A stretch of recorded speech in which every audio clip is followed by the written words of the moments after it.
Alrighty, that's my official greeting. Alrighty. I guess what that means is I've got everything put together. I have everything in the car that I need. The car appears to be operating properly. The camera appears to be operating properly.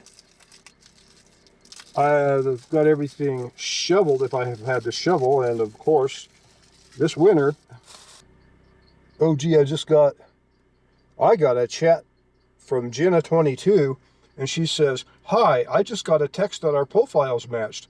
What are you looking for and where are you from?" I'm Jenna, by the way. Jenna22. I'm going to have to stop everything and you know, of course, take care of that, because that can't be bullcrap. Today is Monday, March the 6th. I'm pretty sure it's the 6th. And I don't have a big long drive today, so I'm kind of happy about that, because I'm just, well, happy about that. We got about, I'd say, 6 inches of snow. It might have been a little bit more, but well, that's what I had. I didn't mess with it until today. It fell yesterday, and it was supposed to fall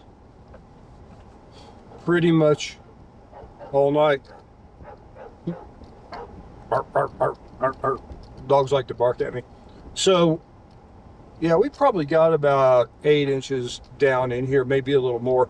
I noticed the neighbor's car is dragging on the snow here, so I know that we got a little bit more here. But it was a bit of a windy storm, and it was actually pretty cool, because the snow, well, you can just tell the snow isn't, it's a little bit clumpy, but it's not real sticky.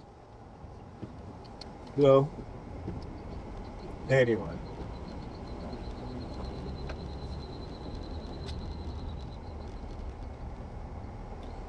I thought that today it might be kind of cool to just give you guys a local, well, what I consider to be a local drive.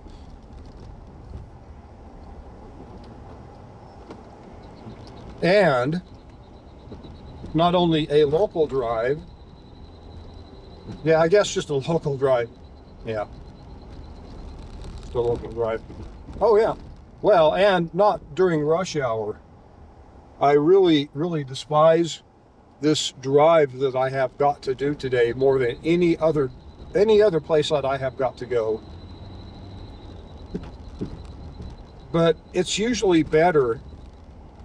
Not a lot better sometimes, but it's usually better later on when the steamboat rush has finally subsided some.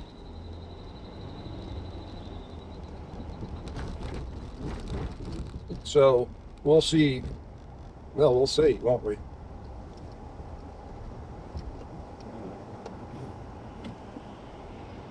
Keeping the windshield clean will probably be kind of rough today, but I don't know really how well the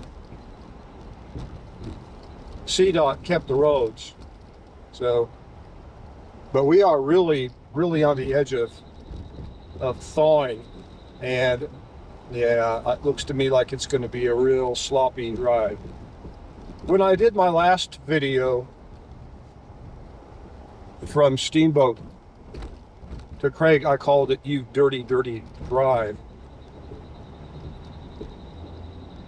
Partly inspired by Sargon of Akkad, and that's going to be a pretty obscure reference, but some of you may know it. And partly because of the nasty snowy conditions. Really, we've just had so much snow that, what is that motorcycle doing sitting out on the street? Anyway, we have just had such nasty snowy conditions, some areas of the road don't ever get dry because there's so much snow stacked up on the sides, and when it melts, it has nowhere to go but into the street. So that's thusly why I call that drive a dirty drive.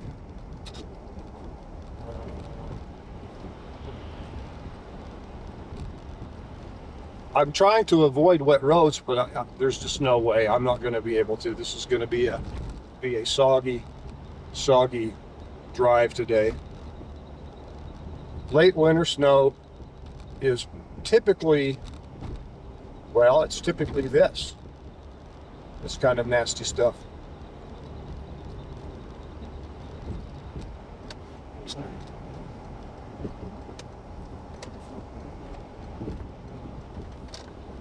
Just going through my checklist of things that I want to make sure that I've done. Yeah, I think I'm good.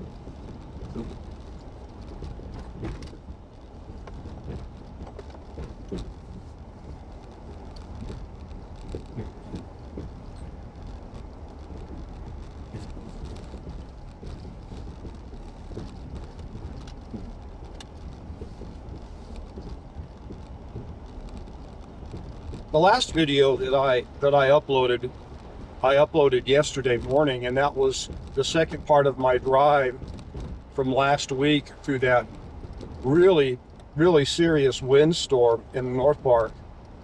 And I got a lot of people looking at that, and I have a lot of I think that a few people, yeah, maybe that's the way to put it, a few people, and I understand this, by the way, look at that video and they're thinking that, man, I am driving super fast. But that's absolutely not the case.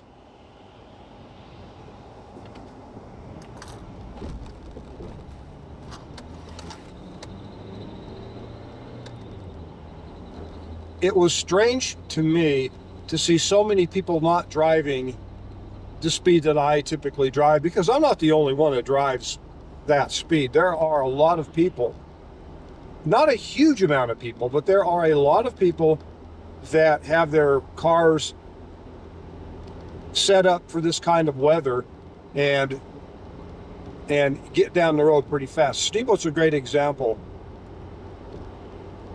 And someone had commented about the Steamboat to Craig video, where I mentioned that I don't understand why Steamboat people, or why the traffic in Steamboat is so busy. So someone commented saying, oh, it's not the locals, but that's not correct.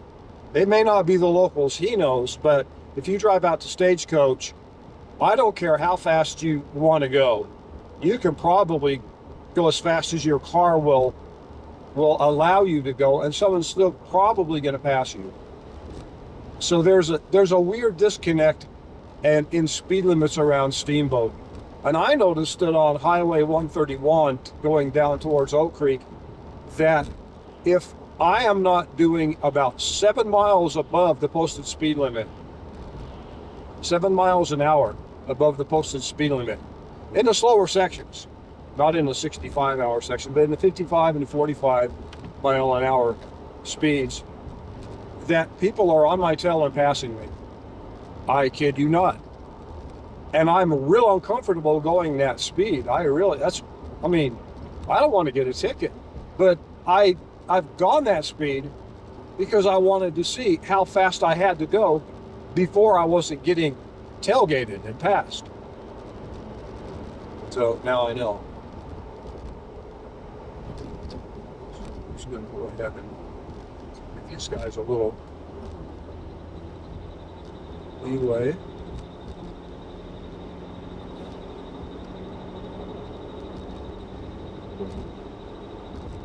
So there's something about Steamboat. Actually, I think a couple things about Steamboat that people are going fast. I think that a lot of people in Steamboat, it's a pretty wealthy area.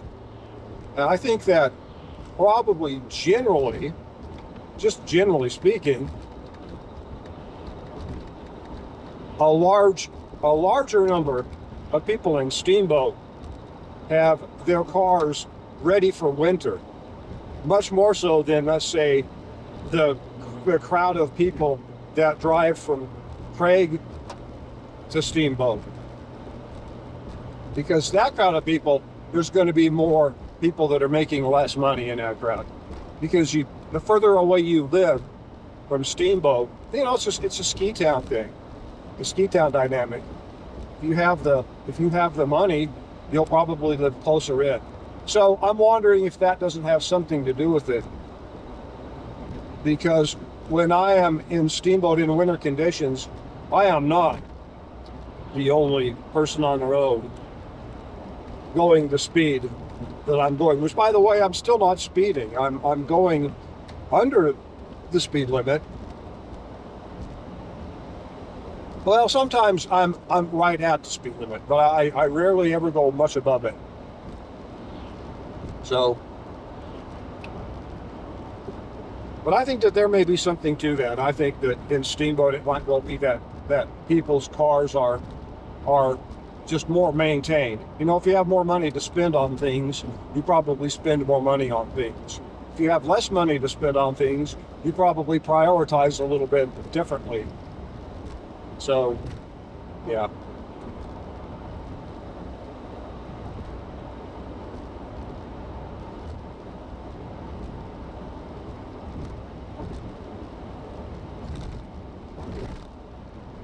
Like right now, I'm doing 64, 65. I'm really not pushing it too hard. The roads are gonna suck. No matter what I do, I'm gonna probably go through a gallon of windshield washer fluid today.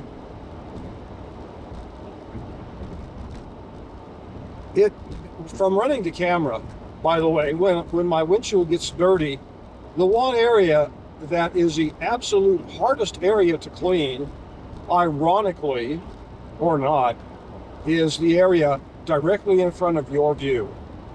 It wants to streak.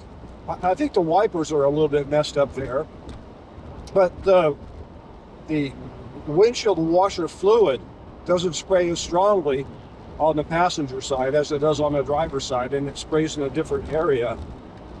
Now, I have to time it just right, like I'm doing now, to get everything up. And you notice that was just a couple cars that went by throwing that crap on my windshield, and I've got more already. So I go through that. I'll go through a lot of it today. I'll probably just buy some more today because I'm probably going to need it. I have a gallon with me, but this drive eats it up.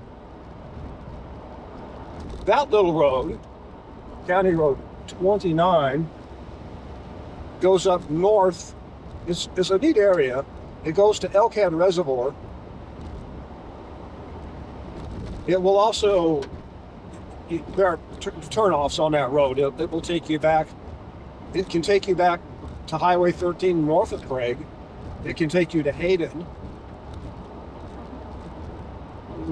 I'm trying to decide whether you can bypass. Yeah, you can actually bypass Hayden if you go up that road. Maybe not this time of the year, but maybe this time of the year. I'm not, you'd end up on a road called the Cog Road, which I would like to film that one of these days. It's a neat little road.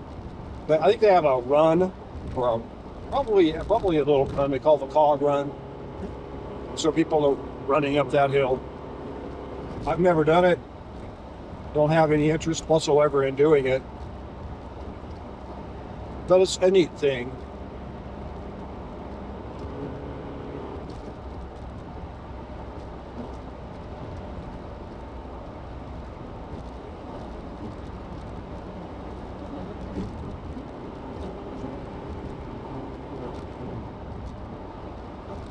So anyway, the speed that people drive in Steamboat year-round is, like I said, going south on 131, I think it's the most noticeable. And it's usually about 7 miles an hour over before people quit stacking up behind you. Yeah, that's what I'm seeing.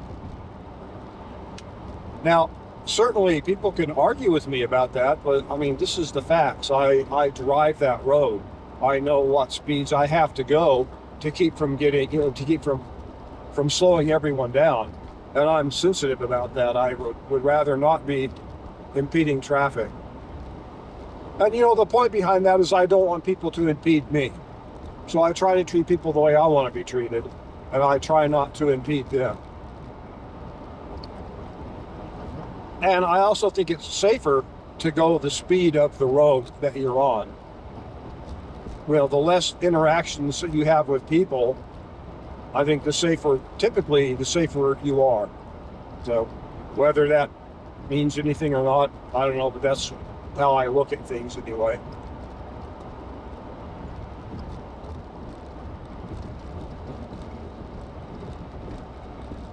But yes, that last video, there were, okay, a couple things about that. There were a lot of people that were driving slow. However, I made the point to someone who commented that there are probably a lot of people that were driving my speed. But the thing about that is, I'm not going to run into people that are driving my speed. They're not going to run into me because we're pacing each other. And I would imagine that on that road, the people that are pacing each other are going to be the locals. They're going to be people like me that have to drive that road regularly. And they're going to be, the other people that drive that road regularly, the highway department, police, state patrol, emergency workers, oil field people.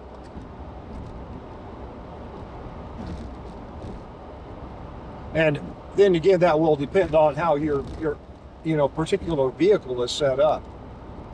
Some vehicles are probably not set up for that. But if you have a company car that's a two-wheel drive car, you may, there are variables, but still, those are the people that I typically won't see, and they typically won't see me. And the reason is because we know how to drive in the snow. We do it a lot. We know the roads. And we're not actually breaking the speed limit. We're not breaking the speed limit. We're driving faster than the slower drivers. So you might think that we're breaking the speed limit, but we're not. And yeah, I mean, that's really about the best I've got, but that does make sense. I very rarely see a state patrol unless they're oncoming. I pass them occasionally, that's about it. Very few interactions that I have with the state patrol are me pulling up behind a state patrol as I'm traveling my speed, and the state patrol is going slower. Well, it's very few interactions that the state patrol pulls up behind me going their speed, and that's because I'm not speeding, or if I'm going a little bit above, it's a tiny amount above. Like I said, only to keep me from having interactions with other drivers as much as possible. That's the speed I want to know and that I want to go.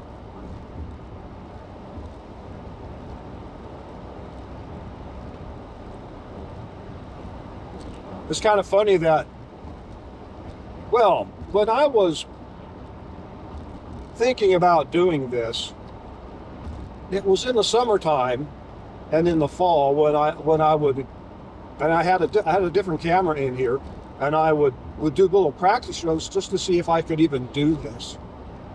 And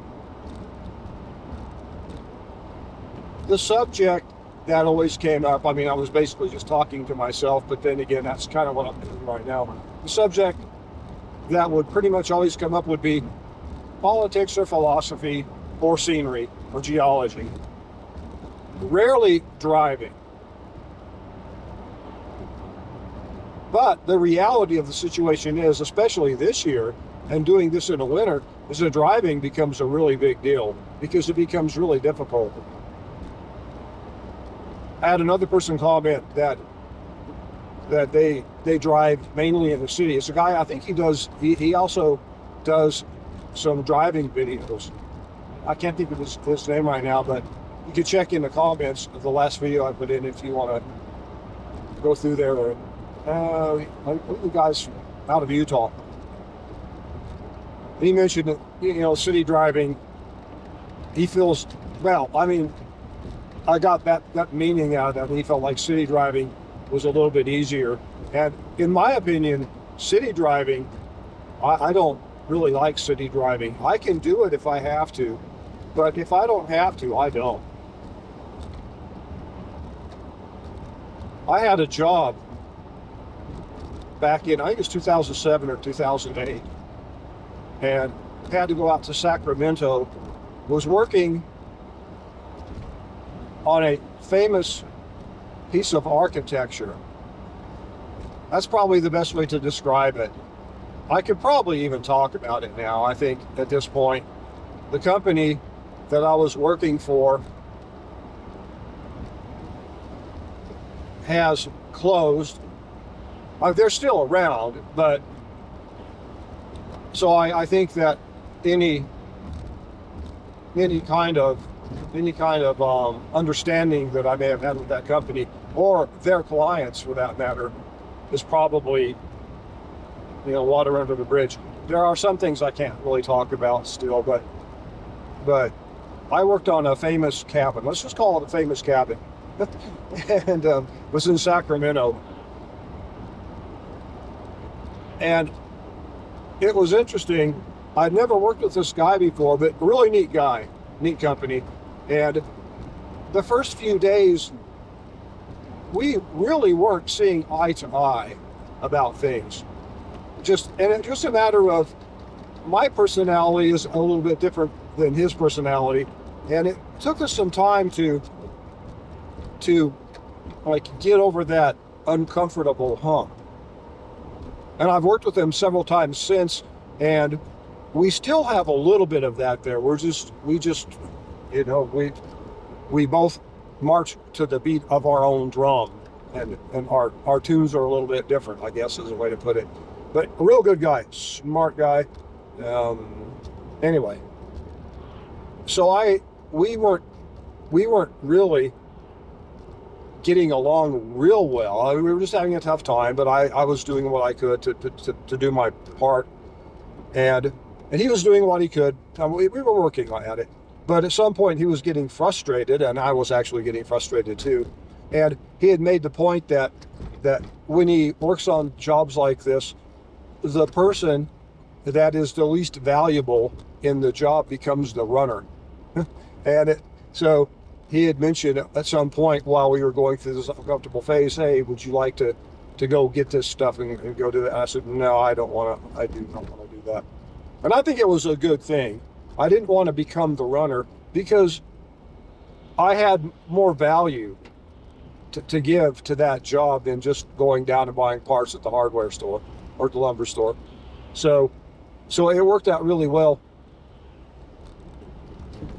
But the main reason that I didn't want to drive in Sacramento is because I just didn't want to drive in Sacramento. I just didn't want to. It's not a lot of fun. And we did the same job in 2020, but at a different location. This time we ended up in DC, in Washington D.C. Timing, you know, sometimes I say timing is everything. Well, timing was everything on that job because we showed up at the 1st of June, at the end of May, 1st of June in DC on 2020. So we had to travel during COVID, had to wear the masks and all that garbage, had to put up with, it was ridiculous. I mean, it was ridiculous. Whatever your thoughts are on masks and COVID and all that stuff and vaccinations, you have to agree there was a lot of ridiculous crap going on. Well, in Washington D.C., there was also some ridiculous crap going on too. And if you think back, you probably know it was BLM protests over a guy that was apparently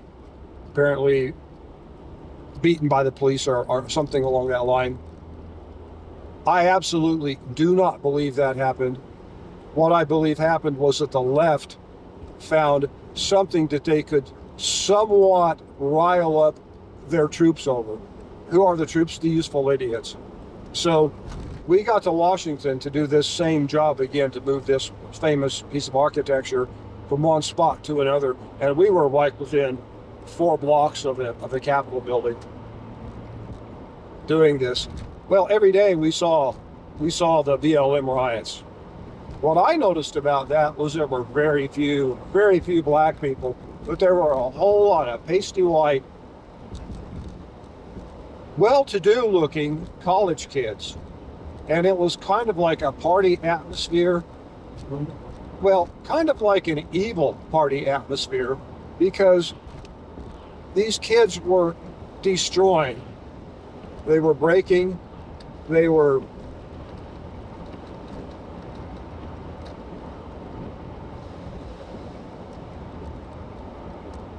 doing bad things all over Washington, downtown. And the people in power in Washington were letting it happen because they hated Trump and they wanted to make it bad for Trump. Of course, they hate this country, so they want to make it bad for this country, which is why that was going on in the first place. Anyway, we witnessed that firsthand. Maybe I should just say I witnessed that firsthand, walking through those crowds, seeing those people, ridiculing them behind their backs and to their faces, somewhat daring them to, to challenge my opinion. I also had, and now that I'm branching off, I had a very weird experience there in the subway. When I flew in, I was kind of excited. I like trains, so it was going to be really cool. I get to ride the metro, and I thought, man, that's going to be fun. I'm going to ride the metro, and I'll just, wherever I need to go, I'll jump on the metro, and I'll go. Now we also had a van, so we were able to drive, which was a great thing, by the way.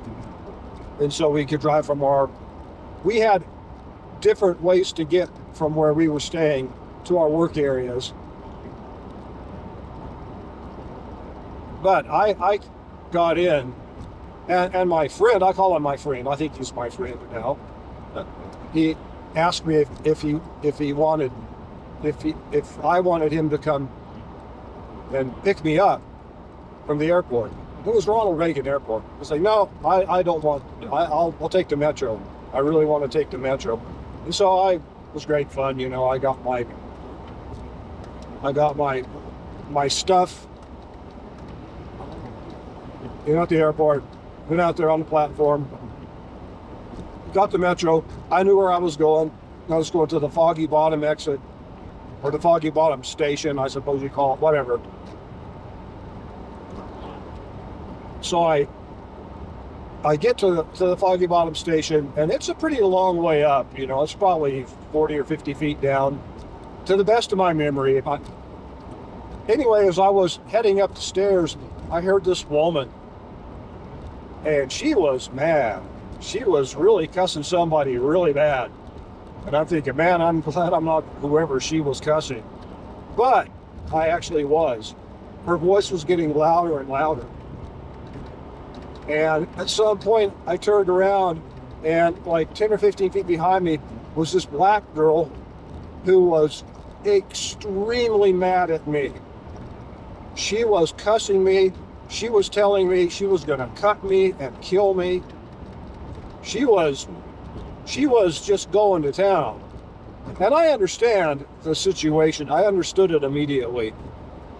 She is in this protected class of people where she can get away with whatever the hell she wants to get away with. And here I am, a white guy. So I looked at that and I assessed the situation quite quickly and accurately, and I got the hell out of there.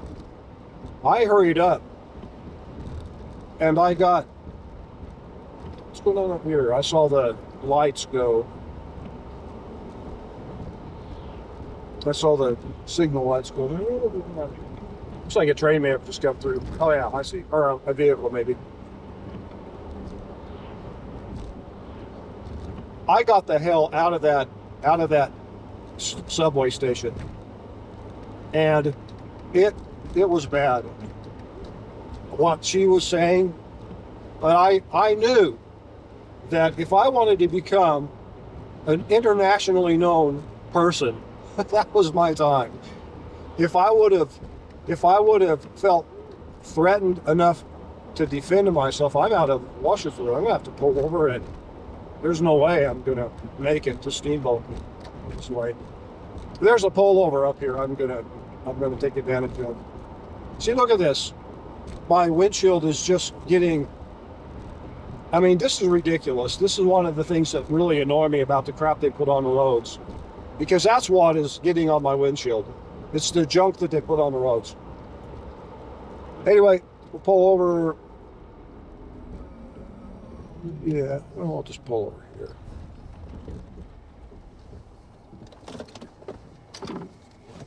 Get out and do my thing.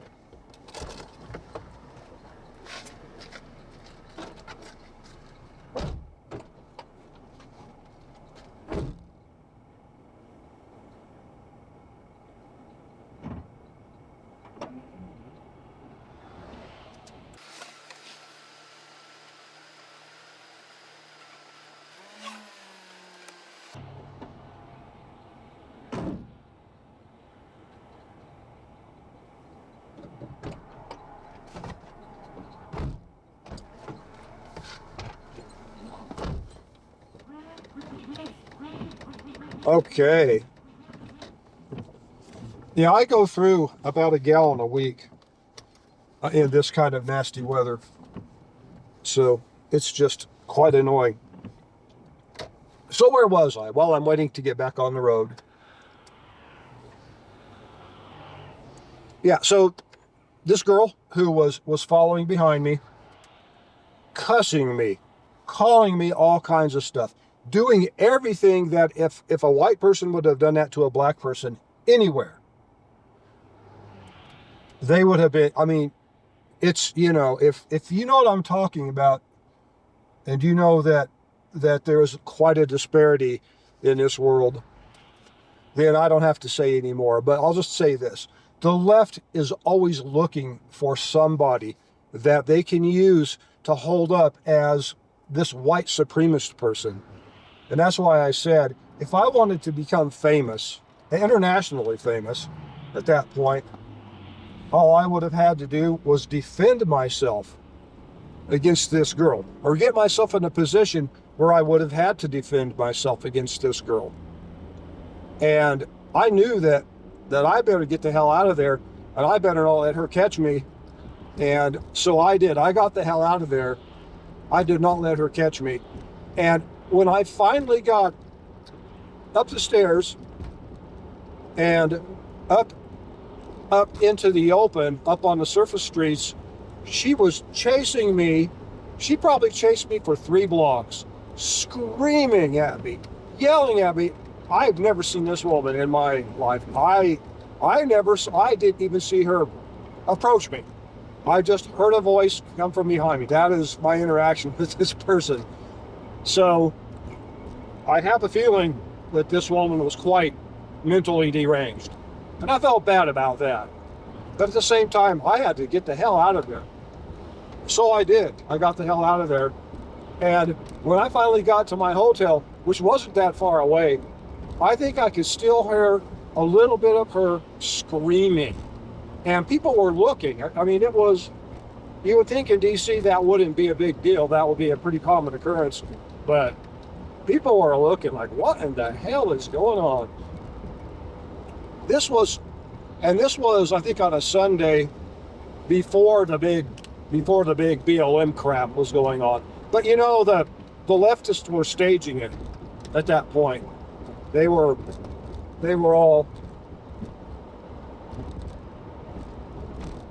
putting their big program together, which is all it was. It's just war propaganda. What they were doing is simply that.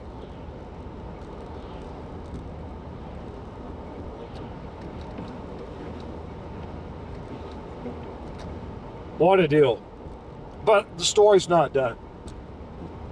So I told my friend about this experience, and he was dismissive. That's one of the things that I didn't quite understand. But then again, maybe he didn't really understand how, maybe he didn't understand just how close he came to knowing somebody extremely famous. And yeah, that would have been, like I said, and you know it, that's what would have happened. You know it. I mean, they were looking for anyone they could. They always are. If you notice, when there's a shooting, when there's any interaction of any kind, the first thing that the left media does, and they do it all the time, is they say it was a conservative. They always do. Then, and that's what, I mean, they don't care. They're going to say that. If they're wrong, they never mention it again. They just quietly go away. But they've already said what they've said. They've already injected poison into the society. And they walk away happy that they have done a little bit more evil in this world, which is what that is. It's what they do. It's propaganda. And even though the people that are doing all this horrible violence, 99% of them, actually I think all of them in the last several years are on the left. You never hear it. You never hear about it. But that's because that's their movement. I mean, it's propaganda. It's just pure evil. And this girl, yeah, she was taking full advantage of that, but she was also mentally unbalanced. There's no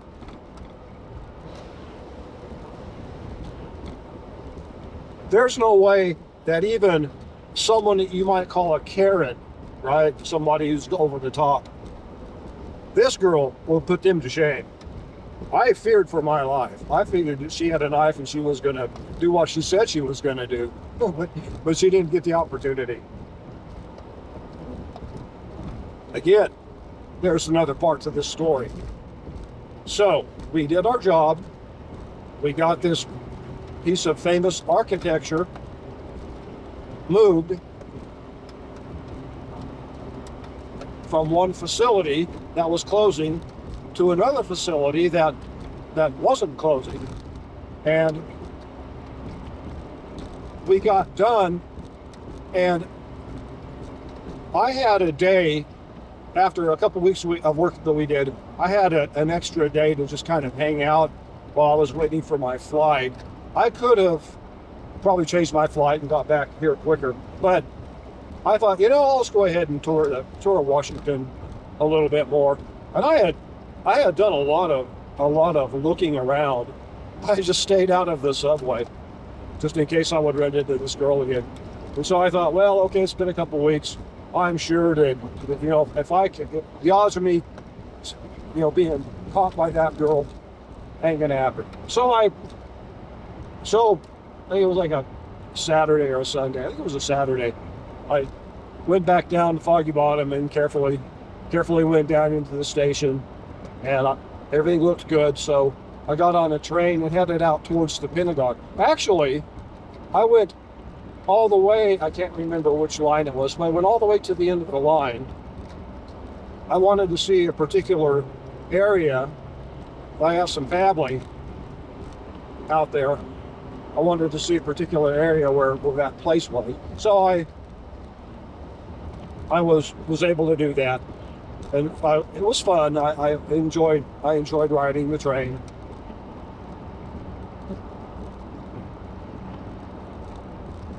And then I rode the train back, and I thought, well, I'm going to jump out at the Pentagon. I really do want to see, I really do want to see what I can see, whatever might be open. Keep in mind, this is COVID, lockdown, right? So I get out, walk to the Pentagon, and there are several law enforcement people out guarding the place, which I would imagine that, especially with what was going on there, So I talked to them for a while, and they were really cool. They were bored. They were doing their job, but standing around. nothing was really going on.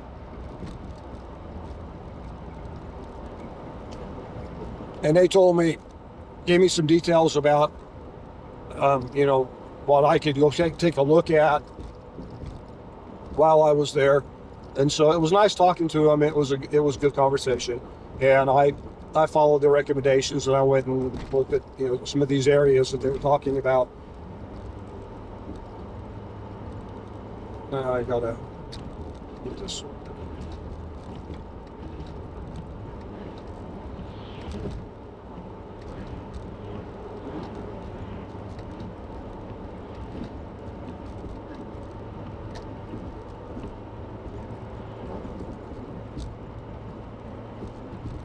So I did my tour, and I got back to the station that serves the Pentagon, got down in there, and guess who I ran into?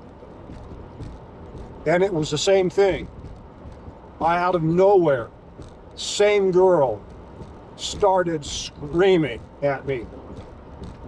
Well, I'm down in this station, waiting for this train that's supposed to show up here in a few minutes, and I'm thinking, I'm not going to run. So what I did was I just acted like I couldn't hear, like I was deaf. And I was looking up at a sign. She was directly behind me. She was probably within 6 inches of me, screaming at me. And I was looking up at this sign like, that is the coolest sign I've ever seen. Because I realized if I do anything,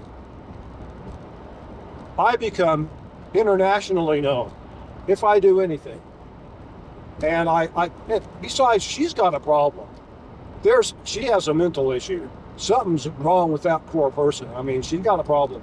So my plan worked out really well. She screamed at me for a while, and then she finally wandered off, muttering or whatever. She was still agitated, but she couldn't get any kind of response from me. And her threats, thank goodness, were empty threats, because it was the same deal. You know, she was going to cut me, kill me, whatever. What was interesting to me, as this was going on, there's a little kind of a kiosk, a glass enclosed kiosk. There was a security guard inside this kiosk, some big guy watching the whole thing. And I thought, this is probably a good thing for me that he's there. He did not come out of that kiosk. He watched what was going on. And so I figured if she did actually, you know, try to assault me, that maybe I would have some help, maybe not. But he certainly did not want to get out of that kiosk, and you know what? I don't blame him one bit. And anyway, like I said, when she quit yelling at me, she wandered off muttering. She was still in the station. And so when the train came, I was mentally calculating, what the hell is going on here?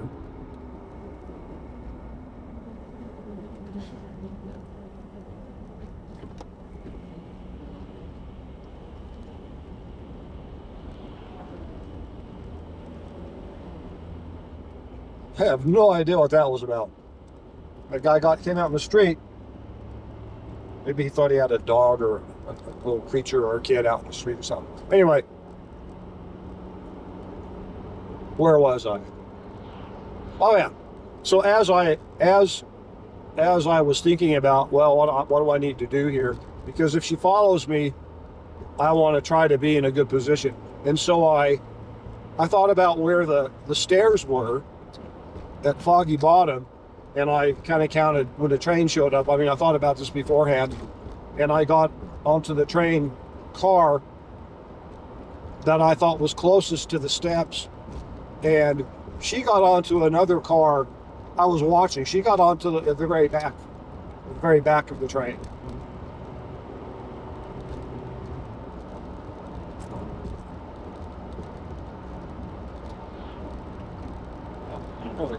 So when the train pulled up at Foggy Bottom, I had done it perfectly. I got out and I made my way to the stairs, and I saw her at the very end of that train get out, and she was heading towards me, running towards me, trying to catch me again. So, and I had thankfully got on the right car, and she didn't have a chance to catch me. And I wasn't going to let her catch me, and I didn't let her catch me. And so it was actually a pretty pleasant day, other than that maybe 10 minutes of being screamed at by someone I have never met, have no knowledge of, and who is apparently, like I said, I think she has a mental situation, but it's really hard to not acknowledge that the things that she was saying was just utter hatred, vile venom, and that comes directly from the left. You know, it's terrible what the left does to people. And this poor lady, she was definitely affected by the left. Luckily, she was all words and no actions, so that was a good thing. Well, what a deal. Now I've ridden on other subways and had a lot of fun, and I still like the Washington subway. That was a lot of fun. I just enjoyed it. I like the whole idea of trains.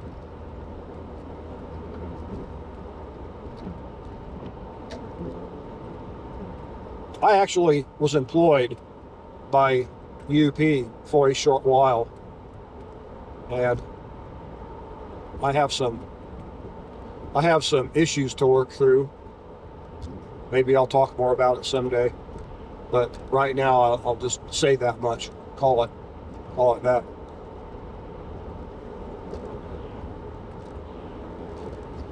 But what a great job, right? To work on I guess. It's just an interesting thing, right? Rail travel is really interesting. It's got a mystique about it. And in Colorado, I like the idea of rail travel because of the interesting places that the trains go.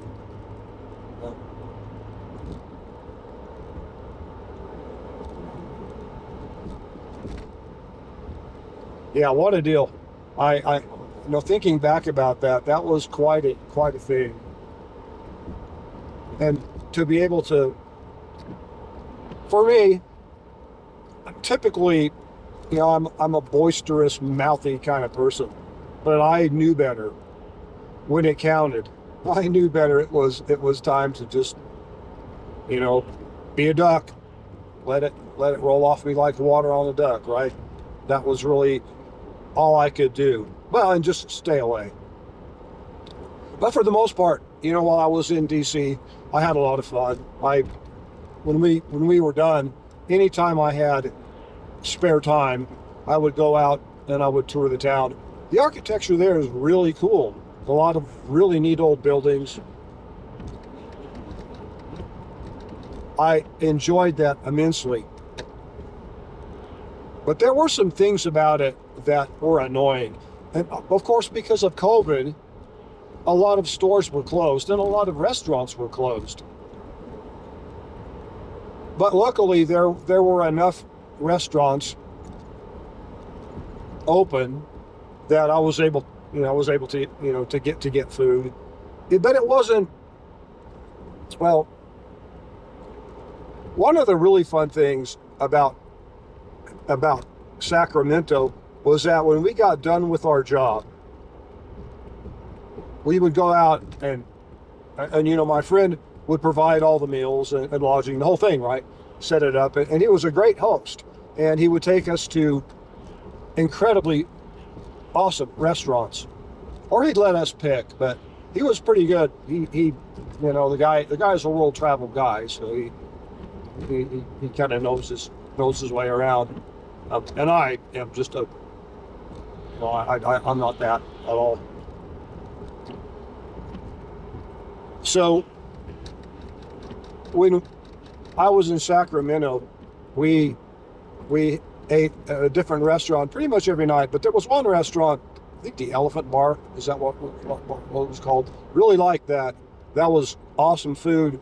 I also liked the interior of the place. I think it was sort of a bar restaurant kind of a thing, but the interior had been built.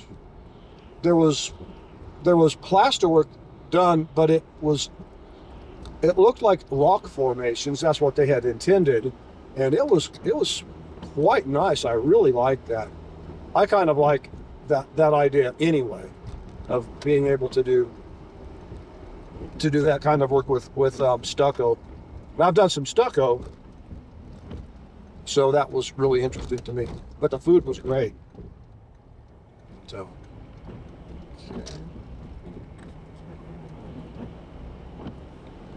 Courthouse. I believe this is a courthouse. Yeah. Relatively new. I think this was maybe 10 or 15 years old, maybe a little older. I believe I located some underground utilities for that.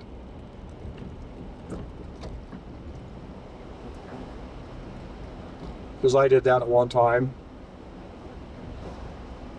Yeah, I really enjoyed that. You know, the end of the day, working, we'd go to restaurants and we'd have a good time, and it was fun. And there were some people on his crew that I was completely ideologically opposed to. In other words, a leftist. I think there was only one, and he was annoying. I found him really annoying, and he also wasn't a very good worker. He was a guy that should have been driving to the store to pick up the nuts and bolts, actually, but he pitched in. I'll say that. But he was certainly annoying, and he kind of wanted things his way. We had an opportunity while we were in Sacramento to, over the weekend, take a day or two and do some sightseeing. And so my friend he had to go do some meeting stuff, so he took off. We dropped him off at the airport, and then we ended up having to go out to the coast because this leftist guy had spent time out there when he was younger. You know, during his college indoctrination, I guess he was part of the fishing game or something out there, and he was part of some bird refuge. I can't even think of where it was at. It was north of San Francisco by 40 or 50 miles. A really cool lighthouse. Actually, it was a lot of fun, but personally, I wanted to go see the gold areas. But you know, I also like the ocean. So, but this guy, he was really kind of a baby about it. It was his way, or he was a pouty baby, and we kind of understood that that's how he was, and so we basically thought, okay, fine, you know, rather than, because I wasn't the only one that wanted to go check out the gold areas. You know, I wasn't the only one interested in geology there. The rest of the crew were great. An older guy who was just a straight up good guy, really decent, really decent guy.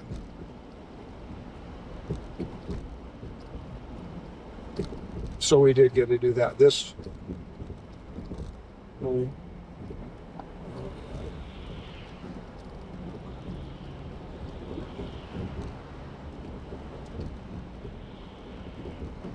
bit premature, guys, but I don't want to splash him. I'll be nice to him and not splash the guy. I think I've talked about the bicyclists here in Steamboat, haven't I? And how annoying they can be. Not because they're annoying people, it's just because they take space up and we have to compensate, you know. But they have every right. They have the same right to be on the road as anyone. So, and and someone pointed out to me, by the way, I ride a bike too. So, and I can say, yeah, I ride a bike, but I try not to do the annoying things that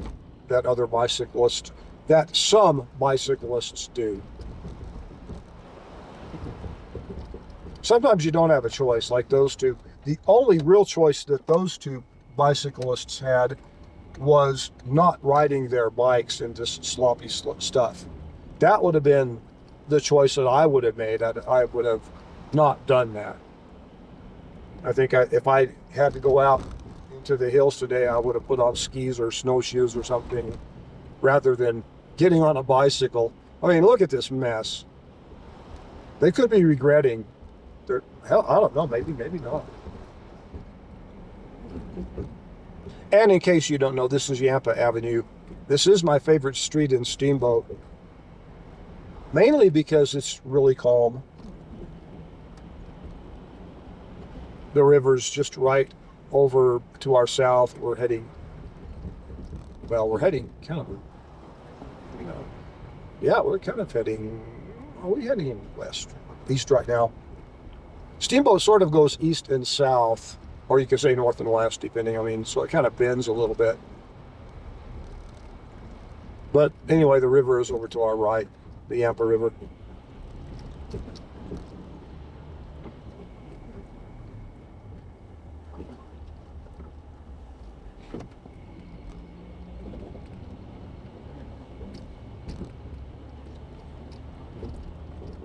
So I saw my sister's video yesterday.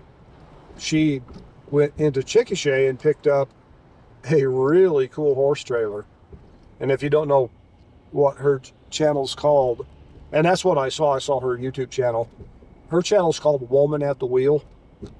And she's a cranky conservative, kind of like me.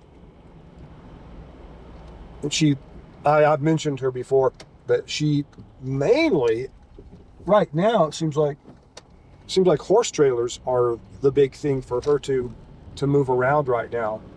But a lot of times I've seen her move utility trailers, all kinds of things.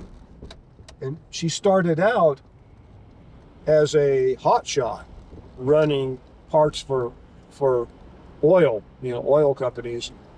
And that's a pretty interesting thing to do anyway. They pay a lot of money to get a specific part at a specific place as quick as possible, because when they're set up drilling somewhere, they're burning through the money. And so they pay trucking hot shots. The name would imply you're driving pretty fast. I mean, I think of a Comet or a Meteor, right? Moving fast, hot shot.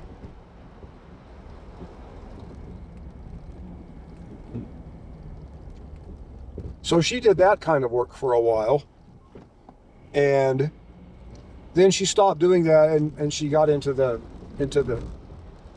moving horse trailers and utility trailers from manufacturing facilities or from sales places, other places. Pretty neat thing to do. Kind of a unique business.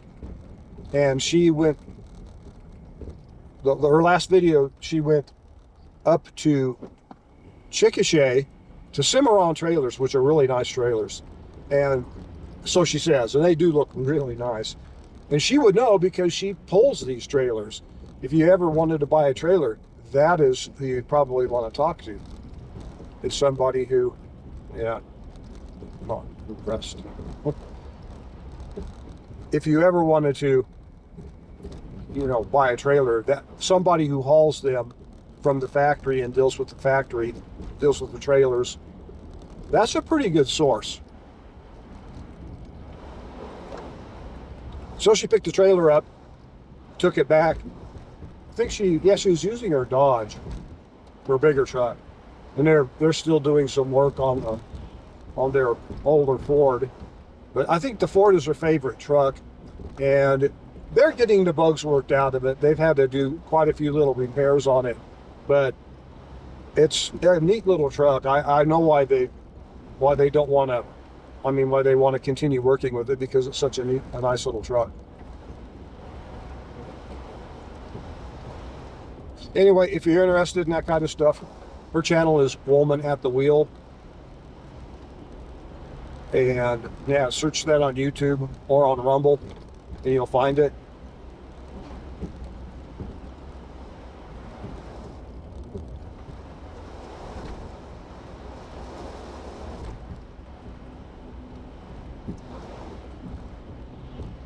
It's kind of a funny thing, I think. this channel that I've started is getting quite a few views, and I appreciate that, by the way. Thank you for hanging out, watching me drive and putting up with the things that pop into my head that I then talk about. But I think most people tune in to this channel because of the area. And maybe not only the area, but also maybe because this is a severe winter. It is a severe winter. This is not your typical winter anywhere here in this area that I reside in. And so it could be that a lot of people are interested in seeing just exactly what's going on around here.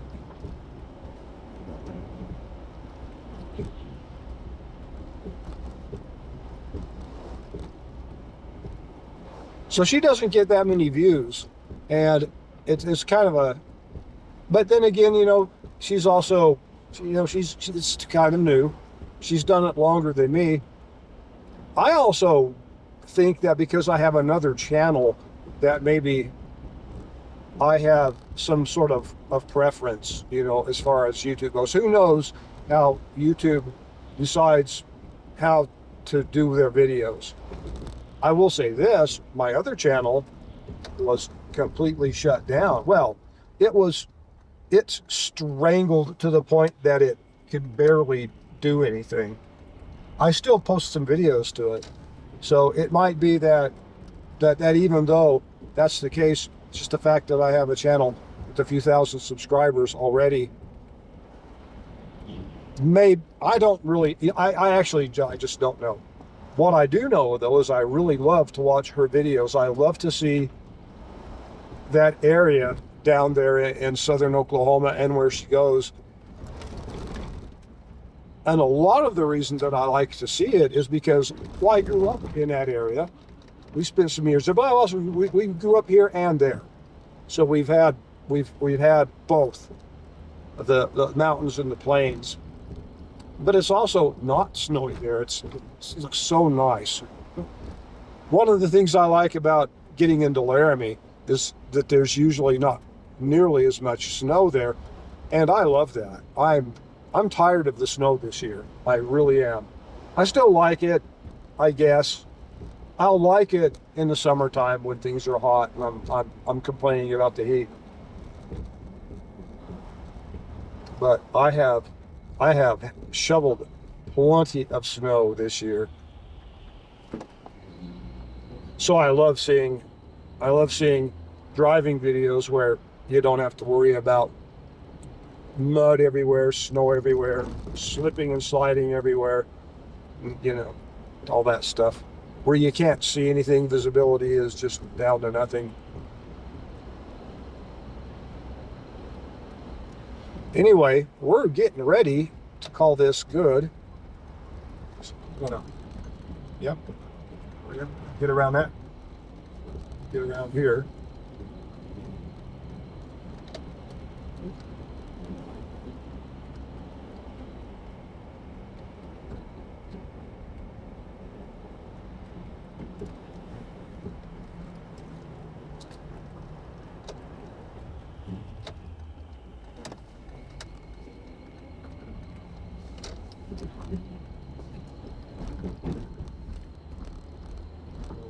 I will start my day off here in Central Park Plaza.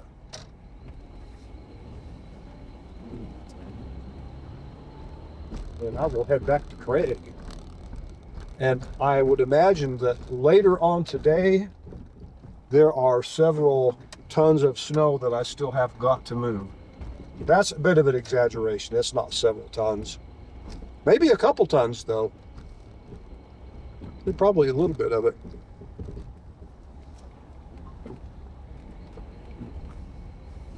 Can I find a parking spot? I usually can find one here. That's another thing about Steamboat. It's too crowded for me. For my personal tastes, I've said it before, if you're someone who is used to close in city